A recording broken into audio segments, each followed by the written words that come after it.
Hey, I'm Crystal Hicks over at the University Advising Career Center, and today we're going to talk about how to make the most of a career and internship fair. We're going to discuss how to prepare for a fair, how to actually make the most of it while you're there, and then how to follow up.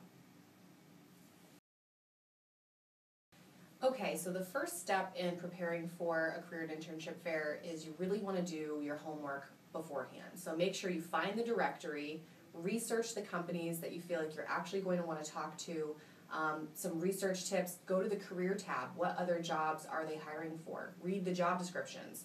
Also, take a look at the About Us page and figure out what the company actually does. They'll probably ask you at the fair, so why are you interested in our company? You really want to make sure you have a good answer for that.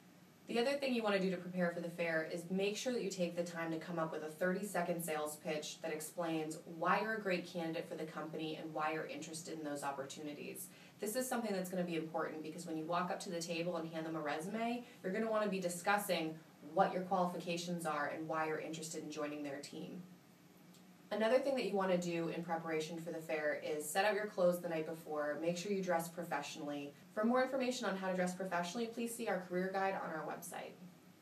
Finally, the last thing you want to do the night before the career fair, make sure you print off multiple copies of your resume so that they're ready to go in the morning. For the day of the fair, you want to make sure you get there and give yourself plenty of time to walk around. Sometimes it's really helpful to talk to other companies that aren't on your target list first, and that way you can become a little bit more comfortable, ease the nerves, and this way when you approach your target companies, you're really ready to go.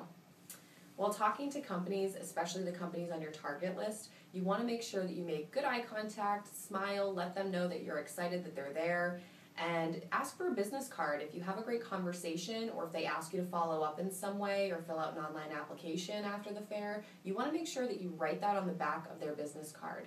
This way, when you get home and you have 30 different business cards from all these companies you talked to, you can actually remember which companies asked you to do what, and you can feel confident in responding and following up on that conversation.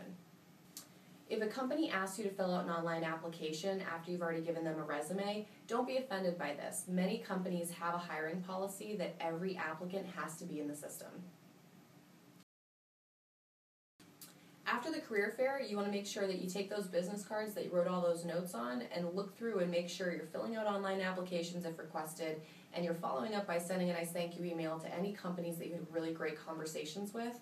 It's so important to remember that a conversation today can lead to a job tomorrow.